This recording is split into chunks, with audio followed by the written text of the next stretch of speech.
สบายดีพี่น้องทุกคนผมบอกกันกับซ่องบุญส่งหลอกกินมื้อนี้สิพามาเที่ยวงานแต่งหรือว่างานดองของเจ๊ดำนะพี่เนาะพร้อมด้วยแขกโอ้แขกมาหลายแหงอะไรมื้อนี้เนาะยกเป็นยกไอ้น้องเฮาแขกคนมาในงานเพิ่นนี่หลายขนาดพี่น้องคือว่าบ่ธรรมดาสาวกายไปค่ะรัก35ซุมเฮานะเวลาของงานเพิ่นค่ะเขตผู้งามมาผู้ได้เนาะพี่ประสาทนึ่งว่าแจ้พี่ประสาทได้ผู้บ่าวสันดอกจ้าโอ้สบายดีเจเด่นไปเบิ่งเราเบิ่งในงานพอดีก่อนพี่น้องโอ้หันมาทางนี้กับแขกเพิ่นหลายอลีเนาะส้มไวเฮียก้าเพิ่นเนาะโอ้แขกคนเพิ่นมาหลายโอ้คือหวานกันแท้เนาะเริ่มลงแขกลงขาเลยพี่น้องแขกคนมาในงานนี่ค่ะ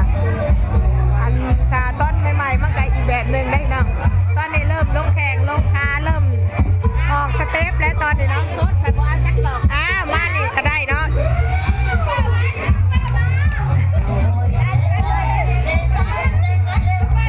เต้าสองแรงสองคนว่าพี่น้องมาเนาะ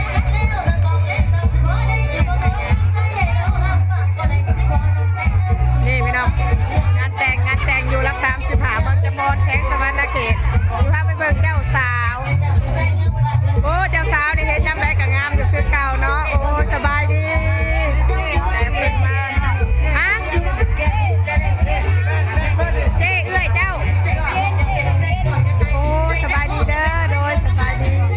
แขกคนมาเนาะแขกคนมาหลายเลย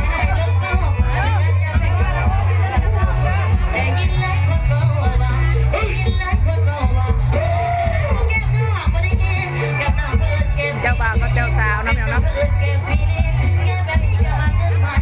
งานกับโอ้แขกหลายคือว่างานใหญ่ในหลัก35ซุมเฮางานนี้คือว่าบ่ธรรมดาน้ำเนาะเจ้าบ่าวเจ้าสาวก็เริ่มหักแขกครับคนก็โล่ลายแหงพี่น้องเจ็ดทุกหน้าทุกตาเลยอยู่หลัก35เฮา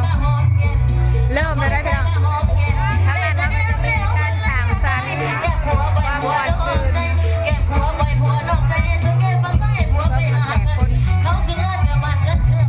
เดี๋ยวพาพี่พาน้องไปหลอกเบิ่งครับพี่น้องเติมไปเรื่อยเพราะว่างานนี้ขึ้นแห้งพี่น้อง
สียโอเนาะเสียโอ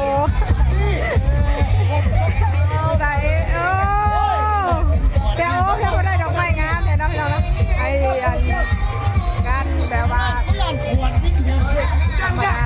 แขกคนมาลายเสียโอก็ดีใจเป็นธรรมดาเป็นบ่โอ้แขกมาลายอย่างนี้เนาะพี่น้องเนาะ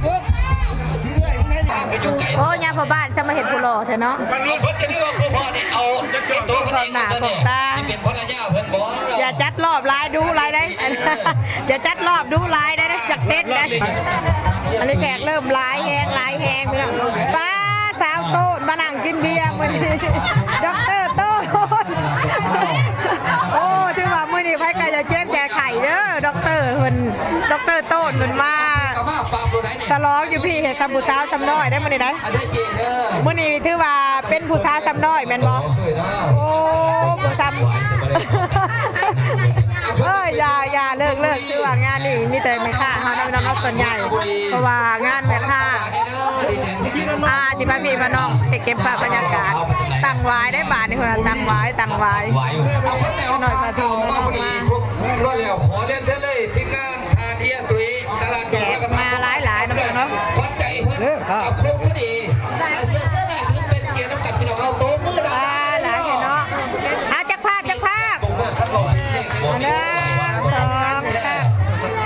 นื้อโต๊ะให้ในพี่น้องมาเลยดิอันคนเฮานี่ขั้นโต๊ะมือให้เป็นน้ำใจอันนึงโต๊ะไปเงินถึงขั้นแบบพี่น้องขั้นหลายลีใส่ถุงมันอยากสีลมๆเนี่ยเนาะพี่น้องเนาะกูกินกับบิดใส่บิดปัวเนื่องจากว่ามันลม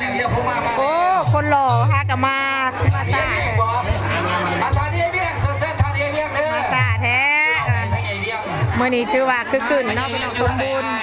งานคนแขกหลายแห้งหน่อยอยู่ทางรักษาสุขภาพเมืองจำพรแกงสวรรค์นาเขตชุมเฮาเสื้อขนาดพี่น้องมาแล้วบ่ได้ยากนี่ข้างในก็จะเป็นระบบนะน้องบอกว่าจะเป็นจังหวะส่วนใหญ่ก็ระบบเราเขาจะท่านเจ้าเพิ่นเขาไปเอาเพิ่นเด้อบ่พมบ่หมุนก็คือตังไว้นะพี่น้องบ่แม่นตังยางได้ตังไว้สิเป็นลำเดินบ่น้องเนาะความมวลชื่นสิไปพี่พาน้องไปสู่ตังไว้ก่อนจักหน่อยโอ้นางตูนก็หากันมาเนาะนางตูนก็หากันมาฮอดเนาะสมาฮอดซ่าแท้นางตูน